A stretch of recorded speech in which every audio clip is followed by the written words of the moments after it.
Now, sprinklers offer major benefits in the safety of occupants. Now, logically, it should be possible to dispense with most other fire protection measures when a very good system, a reliable system, is put in. Now, it's not the case. Why? What do people say? What if it don't work? What if it don't work? Well, what if its fire door don't work then? Yeah, you've got an 18-metre corridor, dead end.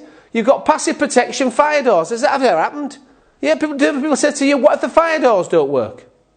Let's look at reliability statistics. Now, these figures here show you the reliability of sprinklers. As you can see, it's between 85 to 100%. And this is based on research back as far as 1969. I mean, this is, goes quite far back now. And generally, another thing on reliability, did you know that 62.3% of reported fires were controlled by a single sprinkler head? In other words, they're designed for more to go off, but most fires are put out by one.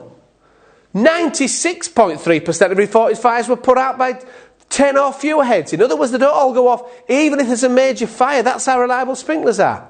Sprinklers, good figure for sprinkler reliability is 90% minimum. However, if the definition of reliability is if it's designed correctly, the figure is improved. Yeah? You're looking at 99% reliable. That's how good they are. And that's renowned in the industry. They're not made up figures. Now, did you know there is some fire door surveys? They've got people to go around checking fire doors to see if they're closed properly. And they found that fewer than 50% would have functioned as intended due to wear and tear and the fact they didn't close properly. Now, hold-open devices do improve this reliability. Now, in colleges and places like that, they're holding open the doors, yeah, and the corridors, and hotels as well, on door guards or magnets, so the alarm goes off the shut. Now, they are improving the reliability. What's the problem? Well, if it's not fitted correctly, what happens is the door will twist. So the doors are twisted. In other words, the self-closer thing is actually making now that all doors are twisting, so they're not shutting properly. I mean, I went to a care home, and they've got a progressive horizontal evacuation strategy, very, very important with these fire doors, that they fulfil the function. Now, when I got there, there's a brand new fire doors in the corridors, for the means of escape. And I said to the guy, that's not a fire door. He said, it is. I said, it's not. He said, it's got a blue sign on it saying fire door. There was an inch gap. Fire door, an inch gap all the way down. I said, look, there's an inch gap down. That's not a fire door. He said, yes, but it's got an intermittent strip.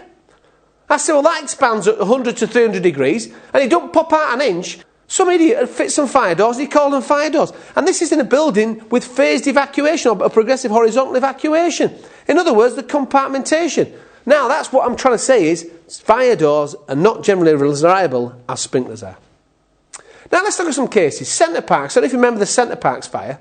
It was in April 2002. They had a loss of operation for 15 months. That cost Centre Parks a lot of money. Yeah, it burnt down the park where the pool was. Now, the fire safety design operated as expected, and everyone got out. Because straight away, the Centre Parks people went to the architects, designers and building control and said, hey, our Centre Parks have just burnt down. And they said, did everyone get out? They said, yeah, they all got out. They said, well, there you go then. In other words, it met building regulations for life safety, but not property protection. That's what you've got to remember. And that's what your clients have got to remember. That building, people will get out, but it might burn down. You've lost business continuity. That cost them a lot of money. They didn't realise that. All they thought was it met building regulations, it's safe. It is. It's safe for people, but not asset or business protection. In other words, you've got to consider now how important is that business to you. And do you know what they did? They went out and sprinkled all of them.